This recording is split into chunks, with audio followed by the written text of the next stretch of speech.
रोकने से भी नहीं रुकेंगे विंस मैकमैन, क्योंकि डब्ल्यूडब्ल्यू से तो आपको पता है उनका जो सारा है मामला वो निकल चुका है। लेकिन अब एक नई कंपनी के ऊपर काम करना ऑलरेडी विंस मैकमैन ने शुरू कर दिया और वो बस वेट कर रहे हैं कि जैसे ही उनके लीगल सारे जो इश्यूज हैं वो सॉल्व हो तो उसके बाद वो उसको लॉन्च भी कर दें। तो पहले आपको बताया था, देखो ये चीज़ ना डब्ल्यूडब्ल्यू से रिलेटेड नहीं है, या प्रोडक्शन हाउस की तरफ फिक्शन नॉन फिक्शन ऐसे कुछ तो प्रोजेक्ट्स के ऊपर विंस मैकमैन की पूरी कंपनी काम करेगी। और भाई देखो, विंस मैकमैन ने इस कंपनी के अंदर बहुत सारे उन लोगों को भी अपने साथ जॉब दी हुई है जो उनके साथ पास्ट में डब्ल्यूडब्ल्यू कंपनी के लिए ही काम करते थे। तो अभी विंस का जो काम धंधा है ना सारा, उसके पीछे उनका सारा जो टाइम इस समय लग रहा है। अभी डब्ल्यूडब्ल्यू या फिर ये प्रोफेशनल रेसलिंग ऐसी चीजों के लिए विंस मैकमैन फिलहाल इन चीजों के ऊपर काम नहीं कर रहे हैं। तो वही है ना, विंस मैकमैन की वो जो डॉक्यूमेंट्री वाली वीडियो मैंने आपको बताया था कि विंस ने बोला था कि भाई अगर तुम रिटायर होना चाहते हो उसका मतलब कि अभी तुम टपक लो, फिर रिटायर होना चाह रहे हो तो जिंदगी में करना ही क्या है। तो वो वाली सोच अभी भी दिमाग में कुछ वैसी ही है, एटलीस्ट इस वाले मूव से हमको ये तो पता चलता है। लेकिन ऑब्वियसली इंटरनेट पर ऐसे रिएक्ट कर रहा, भाई विंस मैकमैन अब रुक जा,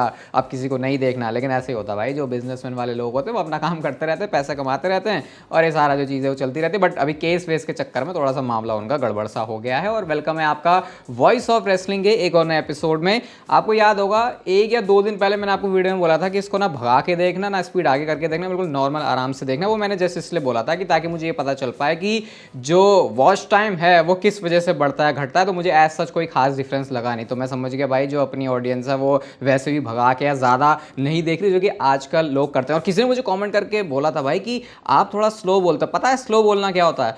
स्लो बोलना होता है कि विंस मैकमैन की एक भैंस है जिसका सुबह 4 बजे वो दूध निकालते हैं, उसे उबाल कर फिर वो उसकी खीर खाते हैं। ऐसे तो स्लो बोलना होता है। और मैं कैसे बोलता हूँ, विंस मैकमैन की एक भैंस है, वो सुबह उसका दूध निकाल के उबाल के फिर उसकी खीर बनाते हैं। तो देख रहे हो डिफरेंस? तो ये बोल सकते हो आप कि ये मत बोलो कि मैं धीरे बोलता हूँ, ये बोलो कि इंस्टाग्राम की 30-30 सेकंड की रील देख के आपके दिमाग का अदरक लहसुन प्याज हो गया, क्योंकि आजकल हर किसी के साथ ही हो रहा है। और बाकी और भी स्लो बोलना हो तो और भी स्लो है, वो बोल के नहीं बताऊंगा वरना इस पर भी फिर हो जाएगा ना कि यार अरे भाई चले वीडियो की बात मेन करते हैं। तो बस ये था मेरा, उसका बता दिया, मैंने उसको भी क्लियर कर दिया। और भाई क्राउन जूल से क्या बोला भाई मैंने, क्राउन जूल से हम शुरू करते हैं सबसे पहले। और डब्ल्यूडब्ल्यू ने जो ब्लड लाइन वाला मैच है उसको ऑफिशियल कर दिया है। ये ग्राफिक इसका आ चुका है और साथ में कैप्शन में लिखा वी एक्नॉलेज दिस मैच। तो ये तो पता ही था, वैसे भी अब डब्ल्यूडब्ल्यू इसी डायरेक्शन की तरफ जा रही है। और इस बार डब्ल्यूडब्ल्यू ने क्राउन जूल वाले शो से एक फॉर्मेट में भी चेंज मारा है। और फॉर्मेट में चेंज ये है कि इस बार 7 मैचेस होने वाले हैं क्राउन जूल में। थाला फॉर अ रीजन वाला हिसाब किताब हो गया यहाँ पे, क्योंकि पहले जो हमें 5 मैचेस के फॉर्मेट को ही हम देख रहे थे, लेकिन फिर वो भी है ना कि वो जो डब्ल्यूडब्ल्यू के टॉप 4 वाले शोज हैं उनके अलावा फिर वो 5 मैचेस वाले फॉर्मेट पर ज्यादा स्टिक करते हैं। लेकिन ये क्राउन जूल है भाई, डब्ल्यूडब्ल्यू की वैसे खुद की ना चल रही तो वो इसमें भी क्या घुसड़ेंगे। ऐसा देखा नहीं रॉ स्मैकडाउन से पहले कैसे हर बार वो टाइटल को दिखाते कि भैया कुछ तो आ रहा है, कुछ तो आ रहा है। और मैं अभी से बता देता हूं, हो सकता है डब्ल्यूडब्ल्यू की हिस्ट्री का सबसे ज्यादा पायरो पे खर्चा आपको उस टाइम पर दिखे जब वो क्राउन जूल की आदमियों वाली और औरतों वाली चैंपियनशिप को दिया जाए, जो कि शायद ट्रिपल एच ही देने वाले हैं। तो उस पर सारा खर्चा पानी होने वाला। बाकी मैंने आपको बता दिया था वो टाइटल आया ही इसलिए क्योंकि जब सऊदी अरबिया के शोज होंगे तो उस टाइम पर सिर्फ वो उस टाइटल को लेके आएंगे। बाकी उसके अलावा उसके बाद पूरे साल भर डब्ल्यूडब्ल्यू को कोई खास उससे मतलब रहने नहीं वाला है। एक फोटो मैं आपको दिखाता हूं भाई, और ये फोटो इतनी दमदार है ना, ये लिटरली मतलब पहले फोटो दिखा देता हूँ। दमदार है इन द सेंस कि जारिया, यार मैं नाम बार बार क्यों बोल जा रहा हूँ, जारिया इनका नेम, ऑस्ट्रेलिया से आई। आज एनएक्सटी में इनका डेब्यू मैच भी हो चुका है। जॉर्डन ग्रेस के बारे में तो आपको पता ही है, टीएनए से कैसे वो एकदम अपने मसल पावर के साथ आई थी, हमने मेन रोस्टर में भी उनको देख ही लिया है। और बाकी रिया रिप्ली तो ये बैक स्टेज में एक साथ है। और आज एनएक्सटी का शो भी भाई बहुत धांस रहा है। आरवीडी बुली रे पता नहीं भाई बहुत कुछ अलग ही लेवल पर जाके वो उसको बुक कर रहे हैं। और रिया रिप्ली के साथ वैसा आज कांड भी हो गया एनएक्सटी में। उन्होंने प्रोमो में बोला था ना कि मुझे तुमको लिटरली मारना ही पड़ेगा जान से। तो लिव मॉर्गन और जो रकेल रोड्रिगेज है उन्होंने जाके उनको बहुत बुरी तरह मारा भाई, पूरा ऐसे कह सकते हैं लहू लुहान सा कर दिया था। तो ये स्टोरी को थोड़ा और पेस में लेके जा रहे हो, एनएक्सटी का भी उसमें यूज कर रहे हैं। बट ओवरऑल एनएक्सटी बढ़िया चल रही है भाई, ये कहना पड़ेगा। दिल को मेरी ऐसी शांति और सुकून मिला है ना, ऐसे मौके बार बार मिलते नहीं है मुझे, क्योंकि इतनी सेटिस्फैक्शन इंटरनेट के फैंस को जब देखते कि भाई क्या पोपट हुआ है तुम्हारा। एजे स्टाइल्स टीएनए के हॉल ऑफ फेम में नहीं गए तो उसके बाद लोगों ने जो रोना धोना शुरू किया कि डब्ल्यूडब्ल्यू ने रोक दिया है, ट्रिपल एच ऐसा कैसे कर सकता है, ट्रिपल एच के अब मनमाना दिमाग हो चुका है, विंस मैकमैन सही था जो इसके बिल्कुल हर जगह डंडा दिए रहता था। तो अब देखो जो एजे स्टाइल्स उन्होंने खुद ही क्लैरिफाई करते हुए ट्वीट कर दिया कि भाई मैं अभी भी एक्टिव रेसलर हूं और जब तक मैं एक्टिव हूं तो मैं नहीं चाहता कि मैं हॉल ऑफ फेम में जाऊं, ऐसा वैसा, ये मेरा डिसीजन था, माय चॉइस करके उन्होंने रिप्लाई दिया। और उसके बाद वो सारे फैंस पता नहीं कौन से बिल में दुपुक गए। उसके बाद सारे लोग बोले कि हाँ हाँ तालियां तालियां, अप्रिशिएट करते हैं एजे स्टाइल्स तुम्हारे डिसीजन को। वही है जैसे अभी कार्लिटो ने बोल दिया था, वो चाइनीज और जापानीज में उन्होंने वो ऐसा बोल दिया था तो उसको लोगों ने किससे जोड़ दिया। लेकिन कायरी सेन और ईओ स्काई को तो खुद नहीं फर्क पड़ रहा था, वो तो कहता हाँ ठीक है उसका कैरेक्टर ही वैसा है। तो ये प्रॉब्लम्स लोगों की चलती रहती है और खत्म भी नहीं होने वाली। मैं तो कह रहा हूँ भाई अपनी लाइफ में देख लो यार, वैसी इतनी प्रॉब्लम है तो इतनी और लोग चीजों से क्या प्रॉब्लम बनानी। डब्ल्यूडब्ल्यू ने अपना एक प्रोग्राम लॉन्च किया है जो कि बहुत हेल्प करने वाला है उन लोगों को जो कि डब्ल्यूडब्ल्यू सुपरस्टार रेसलर बनना चाहते हैं। तो डब्ल्यूडब्ल्यू आईडी करके ये इसको लॉन्च किया गया है। जितना मैंने उसको पढ़ा या समझा, इसमें कुछ ऐसा है कि डब्ल्यूडब्ल्यू जो है कुछ ऐसे स्कूल्स के पास जाने वाली, अकेडमीज के पास जाने वाली है जिसको वो थोड़ी सी हेल्प करेंगे कि ताकि वहां से वो जो टैलेंट्स हैं उनको थोड़ा शॉर्टलिस्ट कर सके, उनका थोड़ा इजी वे बना सके डब्ल्यूडब्ल्यू कंपनी में आने का। और ये आप कह सकते हो कि डब्ल्यूडब्ल्यू का मुझे तो थोड़ा बजट कट जैसा ही लग रहा है, क्योंकि इससे पहले ये काम वो परफॉर्मेंस सेंटर से किया करते थे कि परफॉर्मेंस सेंटर आए, वहां पे फिर कुछ रेसलर्स आते हैं, कुछ मतलब आते हैं ना जिनको आगे जाके सुपरस्टार बनना है, उनको ट्रेन किया जाता है। तो शायद डब्ल्यूडब्ल्यू उसके ऊपर इतना बजट नहीं बना रही है। अब मुझे ऐसा लग रहा है कि उनके लिए थोड़ा ईजी तरीका कि वो रेसलिंग अकेडमीज के पास ही सीधा चले जाएं और वहीं से फिर वो अपने नए टैलेंट्स को बनाना शुरू करें। थोड़ा डिफरेंट है इंडी किसी प्रमोशन से और रेसलिंग अकेडमी से डिफरेंस होता है। इंडी प्रमोशन एक तरीके से फिर वो बंदा रेसलर सुपरस्टार बन चुका है, यहाँ पे उसको बनाने की ट्रेनिंग हो रही होती है, जैसे सेथ रॉलिंस की अकेडमी है, कोडी रोड्स की अकेडमी है, रेसलिंग स्कूल है इनके। तो ऐसा करके डब्ल्यूडब्ल्यू इस चीज में इन्वेस्ट कर रही है। तो विजन तो दूर का है ये कि अभी सोचना पड़ेगा अगर आज से 10 साल बाद किसी को सुपरस्टार बनाना है। जितना मेरे सुनने में आया है Seth Rollins versus CM Punk ये वाला मैच होगा रेसलमेनिया 41 में, और इसके बारे में एक रिपोर्ट भी आई है कि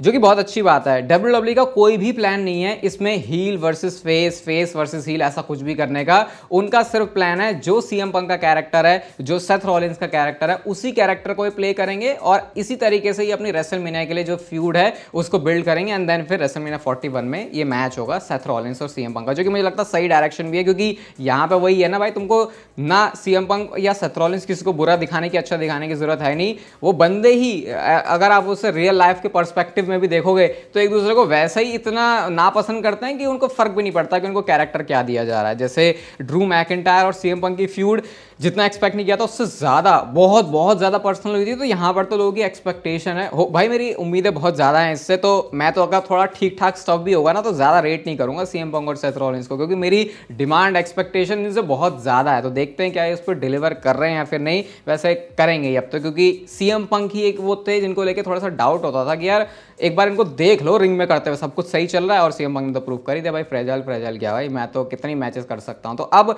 ट्रस्ट है, भरोसा है पूरा कि जो भी देंगे रेसलमेनिया में वो दमदार ही होगा। आओ चलो थोड़ा होशियार वाले डब्ल्यूडब्ल्यू के फैन बनते हैं। तो अभी हमने कल मंडे नाइट रॉ में क्या देखा कि सैमी ज़ेन सोलो सिकोवा से जाके बात कर रहे हैं, जब सैमी ज़ेन जे उसो से भी बात कर रहे थे और वो ऐसे दिखा रहे थे कि भाई तू क्या कर रहा है, उनको उपदेश दे रहे थे एक तरफ, और वहीं जाके वो सोलो सिकोवा से बात कर रहे हैं। तो अब इसके पीछे मतलब क्या है? इसके पीछे देखो मतलब एक बहुत ही सिंपल सा है, डब्ल्यूडब्ल्यू स्टोरी लाइन में कुछ इस तरीके से दिखाना चाहती है, शायद वो एक मूवमेंट बनाना चाहती है कि जब फैंस को वो ये बिलीव करवाए कि रोमन रेंज से सैमी ज़ेन को इतनी प्रॉब्लम है कि वो रोमन रेंज की साइड तो बिल्कुल भी नहीं जाने वाले। तो ऐसे में अगर वो रोमन रेंज की साइड नहीं जा रहे तो ऑपोजिट में कौन बनता है? Solo Sikoa. तो इस वजह से, सिर्फ उस एक रीजन की वजह से, भले ही सोलो सिकोवा बेकार है लेकिन सैमी ज़ेन की सोलो सिकोवा से बनेगी। और जब ऐसा लगेगा कि यार अब तो सैमी ज़ेन थोड़ा थोड़ा सोलो सिकोवा का हो लिया, ये नहीं कि वो बैड कैरेक्टर में है, वो सिर्फ एक उस रीजन की वजह से सोलो सिकोवा की साइड थोड़ा सा झुका हुआ है। लेकिन जब सबसे ज्यादा रोमन रेंज, जिमी यूसो, जे यूसो, ओजी ब्लड लाइन को जरूरत होगी सैमी ज़ेन की, उस टाइम पे वो एक तरीके से टर्न आने वाला है या फिर ट्विस्ट होगा जब सैमी ज़ेन ऑफिशियली फिर ब्लड लाइन को ज्वाइन करेंगे। क्योंकि देखो ये सैमी ज़ेन ब्लड लाइन में आएंगे ये तो कहीं ना कहीं हम सबको पता ही है, वो ओजी ब्लड लाइन उसे नेम इसलिए दिया जाता है। लेकिन अगर वो बहुत ऑब्वियस तरीके से होगा तो वही है ना, स्टोरी लाइन में मजा कहाँ है। तो इसी मजे को डेवलप करने के लिए हमने इस तरीके से स्टोरी लाइन देखी है, क्या हो रहा है, इस तरीके से स्टोरी लाइन देखी है कि सैमी ज़ेन को अभी सोलो की साइड दिखा रहे हैं, उसके बाद एक मूवमेंट पर वो होगा और तब उनको तगड़ी वाली पॉप भी मिलेगी। तो ऐसा कुछ आइडिया है जो कि मुझे लगता है अच्छा भी है क्योंकि एक्सपेक्टेड नहीं था ये। मैं कहता हूँ ना आपसे, ब्लड लाइन की स्टोरी में आप कितने ही बेस्ट पॉसिबल अपने दिमाग के साथ, आइडिया के साथ आ जाओ, जो कि सुनने में सुनाने में भी अच्छा लगेगा, लेकिन WWE का कुछ अलग ही प्लान होता है और कहीं ना कहीं वो सारे प्लान से बेस्ट ही होता है भाई। आजकल यार डर्ट शीट्स का, इन सारे लोगों का, सोर्सेज का पता नहीं क्या चल रहा है, कभी कुछ होता है कभी कुछ होता है। इवन जो अच्छे खासे सोर्सेज है वो भी गलत हो जा रहे हैं। जैसे ये एजे स्टाइल्स वाला जो सारा लफड़ा है वो फाइटफुल की तरफ से शुरू हुआ था। PW इनसाइडर का ये कहना है कि गोल्डबर्ग क्राउन जूल में नहीं होने वाले हैं। जो सऊदी अरेबिया का शो होने वाला क्राउन जूल, बस अब से कुछ ही दिन में है ये, वहां पे गोल्डबर्ग नहीं आने वाले। तो अब ये नहीं आने वाले, तो भाई जो इतनी सारे दिमाग में प्लान्स या डायरेक्शन लग रही थी, पॉसिबल एंडिंग थी कोडी रोड्स और गुंथर के मैच की, वो तो फिर सारी की सारी ही धराशायी हो जाती हैं। क्योंकि अगर गोल्डबर्ग इस मैच में इंटरफेयर नहीं कर रहे तो अब दिमाग में ये आ रहा है कि भाई फिर इस मैच का रिजल्ट कैसे निकलेगा। फिर तो केविन ओवंस वाला एंगल भी आ जाता है, फिर तो रैंडी ओटन वाला भी एंगल आ जाता है, फिर तो अलग अलग एंगल, इवन बहुत दूर कहीं दिमाग में ब्रॉक लेसनर का भी एंगल आ जाता है, जो कि मैं बोलूंगा नहीं, मान के चलो भाई, क्योंकि इतनी बड़ी बड़ी चीजें ऐसे हवा में एक्सपेक्ट नहीं कर लेते, वो छोटा सा रख सकते दिमाग में, वो ठीक है। तो अब देखते हैं फिर गोल्डबर्ग नहीं आ रहे तो फिर अजीब सा भी लगता है भाई। मैं ये सोच रहा था कि यार बिल्कुल सऊदी अरेबिया क्राउन जूल वाले शो के टाइम पे गोल्डबर्ग को जस्ट लेके आए हैं, तो अब वहां पे तो वो आएंगे ही। अब देखो ये कितना सही साबित होता है, क्योंकि PW इनसाइडर ने बोला है तो फिर थोड़ा ज्यादा यकीन करने लायक है। बट जिस हिसाब से चली थी कहानी, ऐसा लग तो रहा था कि गोल्डबर्ग आएंगे क्राउन जूल में, बट अब इस हिसाब से तो नहीं लग रहा भाई। ये कैसे खुरापाती आइडिया के साथ बॉबी लैशली चल रहे थे अपने दिमाग में। वो ये कहते हैं कि गुंथर के साथ उनका एक फ्यूड करने का प्लान था और उनके दिमाग में आइडिया ये था कि गुंथर मुझे ये लाइन बोलेगा कि पीपल लाइक यू डिजर्व नहीं करते इस टाइटल के लिए, मेरे टाइटल के लड़ने के लिए, कि तुम जैसे बंदे मेरे टाइटल के लिए थोड़ी लड़ोगे। अब जब बॉबी लैशली जैसे बंदे के लिए बोला जाएगा तो लोगों के दिमाग में क्या आएगा, अरे भाई ये तो रेसिज्म हो गया, ये तो कलर को लेके अब यहाँ पे तुमने अलग अलग डिवाइड करना शुरू कर दिया लोगों को। लेकिन बॉबी लैशली क्या कहते हैं कि इसका जरूरी मतलब ये थोड़ी कि ये हो, ये भी हो सकता है कि भाई मैं एक ओल्डर गाय हो चुका हूं अब इस प्रोफेशनल रेसलिंग में, तो बॉबी लैशली जैसे पुराने लोग अब डिजर्व नहीं करते। तो बॉबी लैशली खुद ये कह रहे थे कि क्योंकि वो बिलोंग करते हैं दूसरी जगह से और मैं बिलोंग करता हूं इधर से, तो वो इजी होगा टेंशन क्रिएट करने के लिए, ताकि लोग इसके बारे में बातें बनाते रहें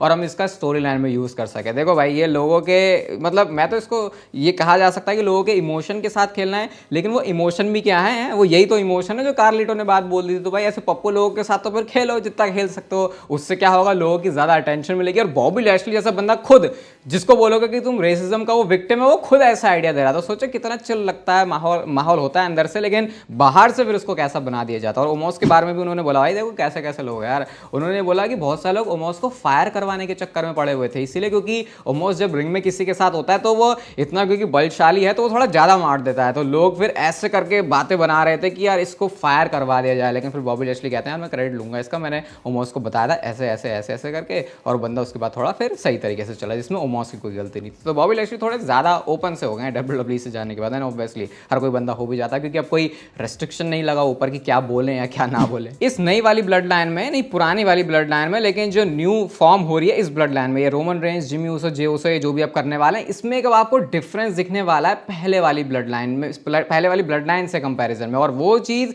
मंडे नाइट रॉ से काफी ऑब्वियस हो जाती है। वो क्या चीज है मैं आपको बताता हूं। जब जे ऊसो ने जिमी ऊसो को बोला था कि भाई देख हम किसी की साइड किक या फिर किसी के चेले, कोई हमारा गुरु नहीं होने वाला, तो उस चीज का मतलब ही स्टोरी लाइन में इंप्लीमेंट करने से है। आप सोचोगे ऐसा कैसे होगा भाई कि ट्राइबल चीफ तो ट्राइबल चीफ ही हो गए है, फिर हम उसके नीचे कैसे चलें। तो वो ट्राइबल चीफ तब हो गए हैं जब वो एक हील कैरेक्टर में है, तब वो थोड़ा ऑर्डर चलाता है। लेकिन आपको याद है Roman Reigns, Jimmy Uso, Jey Uso blood line से पहले भी एक बार साथ में दिखे थे। आई थिंक ये बैरन कॉर्बिन वाली फ्यूड के टाइम का ही तो है। तब वहां पे कहां ऐसा लगता था कि रोमन रेंज ऑर्डर चला रहे हैं। तो अब जो ब्लड लाइन फॉर्म होगी, यहाँ पे रोमन रेंज का स्टेटस तो होगा ट्राइबल चीफ का, लेकिन ऐसा नहीं होगा कि भाई वो चलाने की कोशिश करें। अब ये रोमन रेंज ट्राइबल चीफ क्योंकि खुद हम्बल है, तो आपको सारे के सारे लोग एक बराबर लेवल पर दिखेंगे। ऐसा आपको कुछ लीडर फील नहीं होगा। एक्चुअल में लीडर तो ऑब्वियसली रोमन रेंज ही हैं, लेकिन इस बार उस चीज को वो इस तरीके से दिखाने नहीं वाला है। तो कह सकते हो थोड़ा अलग या डायनामिक रहेगा इस बार इस ब्लड लाइन की स्टोरी में। और अगर आपको ये वीडियो अच्छी लगी भाई तो इसे लाइक कर दो, चैनल को सब्सक्राइब कर दो ऐसी और मस्त वीडियोस के लिए, और तब तक लेते रहो जिंदगी के मजे।